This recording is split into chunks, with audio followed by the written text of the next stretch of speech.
नमस्कार, मैं हूं विशाल यादव। अब देश को उतना डर आतंकवादियों और नक्सलियों से नहीं रहा जितना डर अब मनुवादियों से हो रहा है। दोस्तों, आए दिन ऐसी ऐसी खबर सामने निकल कर आती है जो कहीं ना कहीं कलेजे को फाड़ जाती है। आज जो खबर मैं आपको दिखाऊंगा ना, उस खबर को देखकर आप सभी लोगों के पैरों तले जमीन खिसक जाएगी।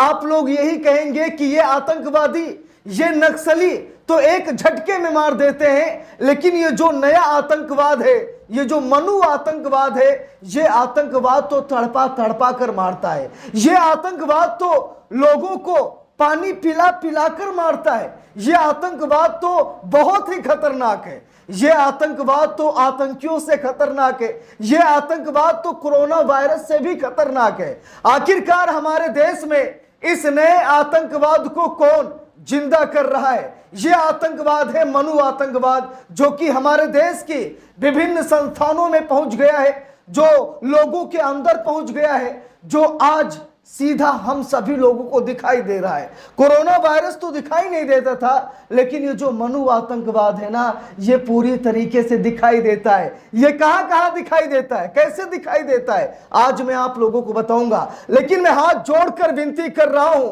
दलितों से भी, पिछड़ों से भी और आदिवासियों से भी और अल्पसंख्यकों से भी, कि अपने अधिकार की लड़ाई लड़ना शुरू कर दीजिए। नहीं तो ये मनु आतंकवाद अब धीरे धीरे पूरे देश में बहुत तेजी से लागू होने लगा है।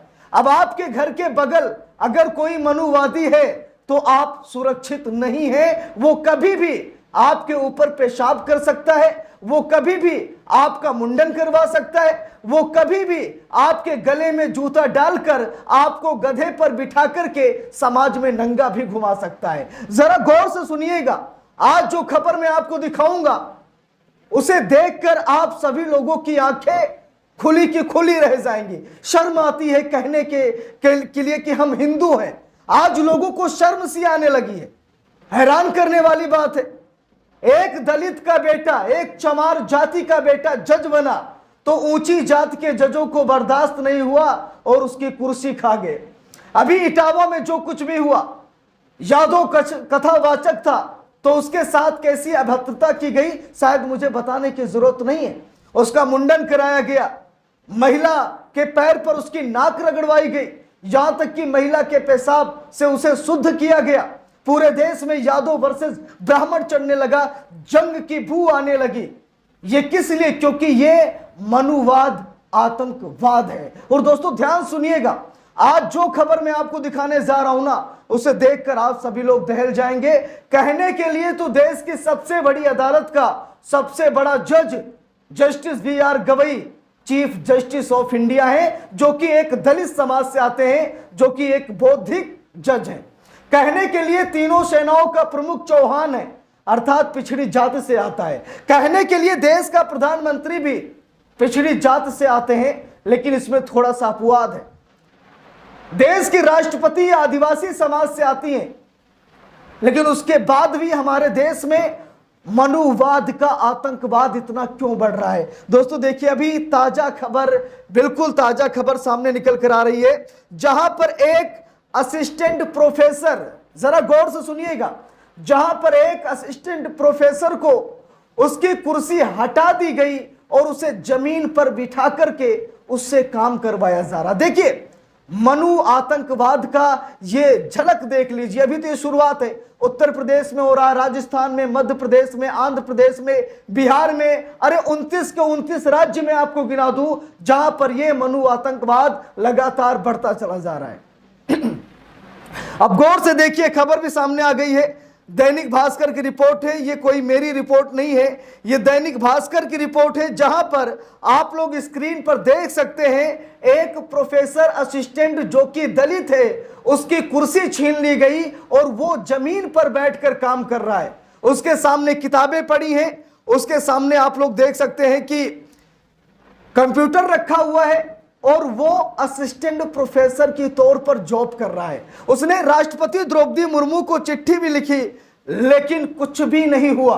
देखिए, दैनिक भास्कर की रिपोर्ट है, मैं अपनी तरफ से कुछ नहीं बोल रहा हूं, ये जो समाज में चल रहा है वो मैं आप लोगों को दिखा रहा हूं।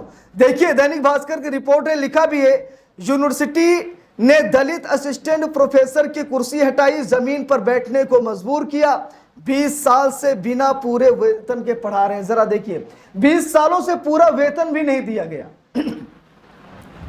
और कुर्सी छीन ली गई, जमीन दे दी गई कि तुम इसी लायक हो और जमीन पर बैठकर काम करो। देखिए यहां पर लिखा भी है, मैं आपको फटाफट दिखा रहा हूं। लिखा है कि बीते दिनों एक तस्वीर सोशल मीडिया पर वायरल हुई जिसमें एक व्यक्ति जमीन पर कंप्यूटर और फाइलें लगाकर काम कर रहा है। यह शख्स आंध्र प्रदेश की SVV यूनिवर्सिटी के assistant professor doctor Ravi Varma है। डॉक्टर वर्मा दलित समाज से आते हैं। आरोप है कि यूनिवर्सिटी के डिपार्टमेंट ने मतलब इस स्कूल के SVB जो यूनिवर्सिटी है उसके डिपार्टमेंट ने उनकी कुर्सी हटा दी, जिसके विरोध में वे जमीन पर ही बैठकर काम करने लगे। कितनी जिल्लत भरी जिंदगी है दोस्तों। मेरा तो गला सूखा जा रहा, सच बता रहा हूं। मेरे गले से आवाज नहीं निकल रही है कि मैं आप लोगों को यह खबर कैसे बताऊं। आज एक संगठन 100 सालों से यह सपना देख रहा है कि भारत को हिंदू राष्ट्र बनाना है। क्या दलित हिंदू नहीं है? क्या पिछड़े हिंदू नहीं है? क्या आदिवासी हिंदू नहीं है? कोई उनके ऊपर पेशाब करके चला जा रहा है, तो कोई उन्हें जूता मार रहा है, तो कोई उन्हें जलील कर रहा है, कोई उनकी कुर्सी छीन रहा है। क्या ये हिंदू नहीं है? शर्म आ रही दोस्तों, शर्म आ रही है। भी आगे देखिए, यहां पर लिखा है, यह मामला आंध्र प्रदेश के श्री वेंकटेश्वर वेटेरनरी यूनिवर्सिटी के डेयरी टेक्नोलॉजी कॉलेज का है। मीडिया रिपोर्ट्स के अनुसार डॉक्टर वर्मा साल 2005 में बतौर कॉन्ट्रैक्टर असिस्टेंट प्रोफेसर अपॉइंट हुए थे। उनके जिम्मे भी किसी रेगुलर असिस्टेंट प्रोफेसर जितनी ही जिम्मेदारी थी, मगर कॉन्ट्रैक्ट पर होने के चलते उन्हें वेतन बहुत कम मिलता रहा। 5 साल तक वे इसी तरीके से काम करते रहे। हर 6 महीनों पर उनका कॉन्ट्रैक्ट 2-3 दिन का गैप लेकर रिन्यू किया जाता रहा, मगर वो कॉन्ट्रैक्ट पर ही रहे। साल 2010 में UGC ने नियम लागू किया कि समान काम करने के लिए समान वेतन दिया जाना चाहिए, मगर इस निर्देश के बाद भी डॉक्टर वर्मा के वेतन में बदलाव नहीं हुआ। ऐसे में उन्होंने आंध्र प्रदेश हाई कोर्ट में शिकायत भी की। अब दोस्तों बात ये, कई जगहों पर कॉन्ट्रैक्ट पर काम होता है कि अगर कोई असिस्टेंट प्रोफेसर नहीं है, वो जा रहा है तो अपनी जगह किसी को रखकर जाता है कॉन्ट्रैक्ट पर।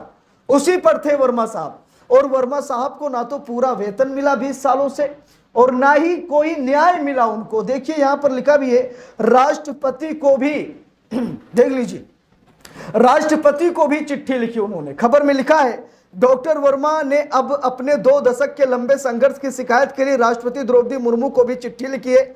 उन्होंने मांग की है कि उन्हें कोर्ट के आदेश के चलते इतने समय से रुका हुआ एरियर वेतन भी मिलना चाहिए। उन्होंने चिट्ठी में लिखा कि अब इस लड़ाई को जारी रखने के लिए उनके पास पैसे भी नहीं है।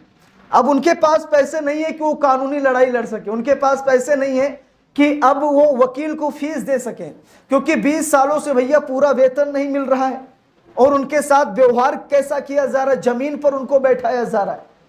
तो ये मनु आतंकवाद हमारे समाज को खोखला कर रहा है और इस मनु आतंकवाद को अब खत्म करना जरूरी है। इस पूरे मामले पर आप सभी लोगों की क्या राय है, कमेंट करके जरूर बताइएगा। वीडियो को लाइक शेयर, अगर चैनल पर नए हैं सब्सक्राइब करके सपोर्ट कीजिएगा। मिलते हैं दूसरी वीडियो में, तब तक के लिए बहुत बहुत धन्यवाद।